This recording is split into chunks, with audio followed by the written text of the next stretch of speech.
सांगते जय हिंद जय महाराष्ट्र, सगळ्यांना शुभेच्छा देते. धन्यवाद. छत्रपती शिवराय हिंदुहृदय सम्राट शिवसेना प्रमुख माननीय बाळासाहेब ठाकरे, आपल्या राज्यघटनेचे शिल्पकार भारतरत्न डॉक्टर बाबासाहेब आंबेडकर यांना अभिवादन करतो.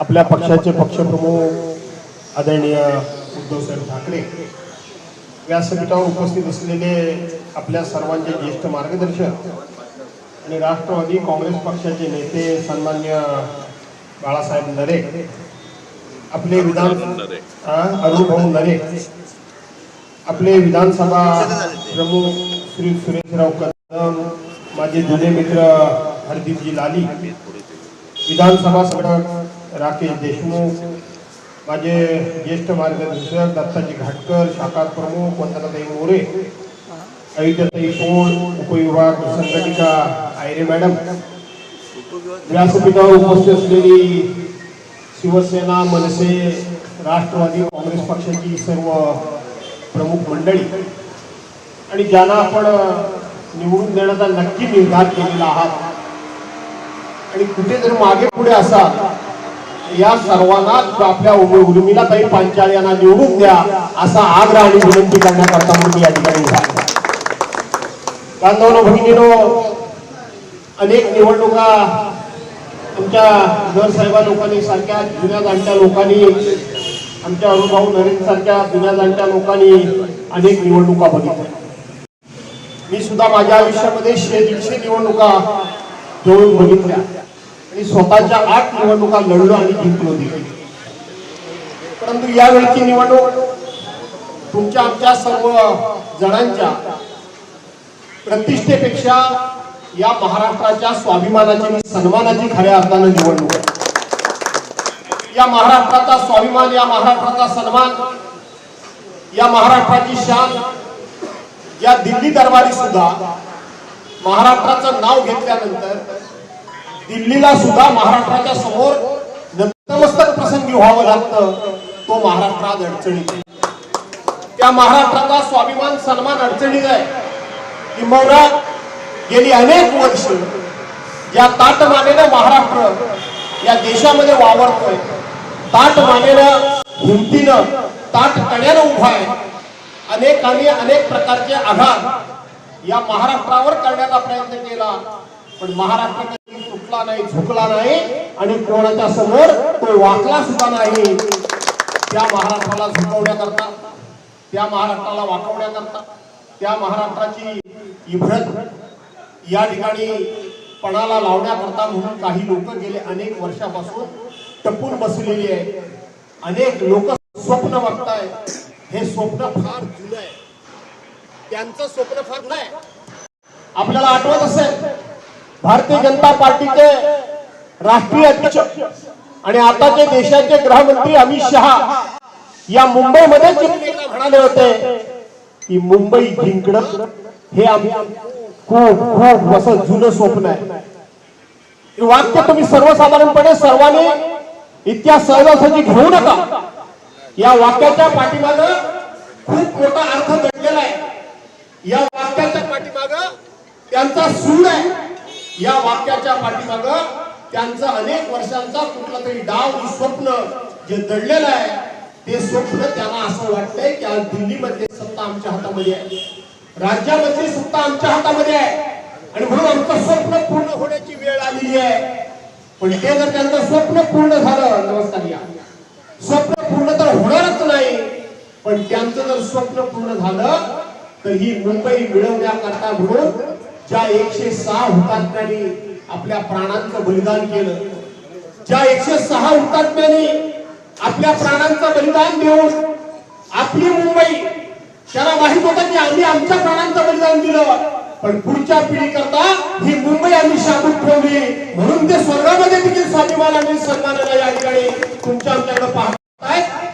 त्यांचा सन्मान, त्यांचा स्वाभिमान आणि त्यांचा आत्मा दुखावणार नाही याकरता म्हणून या मुंबईवर महाविकास आघाडीचाच भगवा फडकला पाहिजे, ही तुमची आमची जबाबदारी आहे. महाविकास आघाडीचाच भगवा फडकला पाहिजे. त्यापेक्षा दिल्लीश्वरांना वाटते की ज्या वेळेला 50-60 वर्षापूर्वी 1962 पूर्वी घेऊ शकलो नाही ते आज आम्ही घेऊ असं त्यांना स्वप्न पडलंय. ते त्यांचं स्वप्न धुळीत जर मिळवायचं असेल तर उर्मिलाताई पांचाळांसारखा प्रत्येक उमेदवार निवडून आला पाहिजे. ही आपली सर्वांची जबाबदारी आहे. हे मी सांगण्याकरता म्हणून या ठिकाणी आलोय. इथं कुठल्या जाती धर्माचे लोक आहेत याच्यापेक्षा ही मुंबई सर्वांची आई आहे. या मुंबईनं सर्वांचं पालन पोषण करत असताना कोणाची जात बघितली नाही, कोणाचा धर्म बघितला नाही, कोणाचा पक्ष बघितला नाही, कोणाचा पंथ सुद्धा बघितला नाही. आज भारतीय जनता पार्टीचे लोक महाराष्ट्रीयन, नॉन महाराष्ट्रीयन, मराठी, अमराठी, हिंदू, मुस्लिम, हिंदू, बौद्ध अशा प्रकारचे वाद लावून प्रत्येक समाजामध्ये त्या ठिकाणी तुरी माजवून ते दिल्लीश्वरांचं स्वप्न पूर्ण करण्याकरता म्हणून महाराष्ट्रातले मराठी नेते भाजपाचे आणि त्यांच्याकडून गेलेले मिंदे हे स्वप्न पाहतायत. आणि म्हणून या स्वप्नाच्या विरोधात आपल्याला सर्वांना उभं राहायचं आहे. ही निवडणूक फक्त कोण निवडून येतो आणि कोण जिंकतो याकरता महत्वाची नाही. तर मी मगाशीच माझ्या भाषणाला सुरुवात करताना सांगितलं की उर्मिलाताई निवडून येणारच, तुम्ही त्यांना आणणारच, पण त्या निवडून येतील त्याच वेळेला माझा महाराष्ट्र सुद्धा निवडून आलेला असेल, महाराष्ट्र माझा जिंकलेला असेल. म्हणून ही निवडणूक महत्वाची आहे हे सांगण्याकरता म्हणून या ठिकाणी आलो. बांधवांनो भगिनींनो, पुन्हा येणार का, पुन्हा येणारच आहोत. आज आपण बघितलं की 68 नगरसेवक बिनविरोध निवडून आले. 68 काय लोकशाही आहे, कुठे संविधान आहे, कुठे डॉक्टर बाबासाहेब आंबेडकरांची घटना आहे, काय निवडणूक आयोग करतोय, काय सुप्रीम कोर्ट करतोय. या देशामध्ये लोकशाही जिवंत ठेवायची की नाही ठेवायची. ज्यांचा लोकशाहीवर विश्वासच नाही त्यांच्या हातामध्ये दिल्लीचं आणि राज्याची सत्ता असल्यामुळं हे असे उद्योग ते लोक करतायत. आणि त्याला जर तोंड द्यायचं असेल तर जनतेनं या सगळ्यांच्या विरोधात एकत्र होणं ही जनतेची जबाबदारी आहे. म्हणून मी मगाशी म्हटलं की जात पात धर्म पक्ष पंथ बघू नका. तर हे संकट आलेलं महाराष्ट्राचं संकट आहे.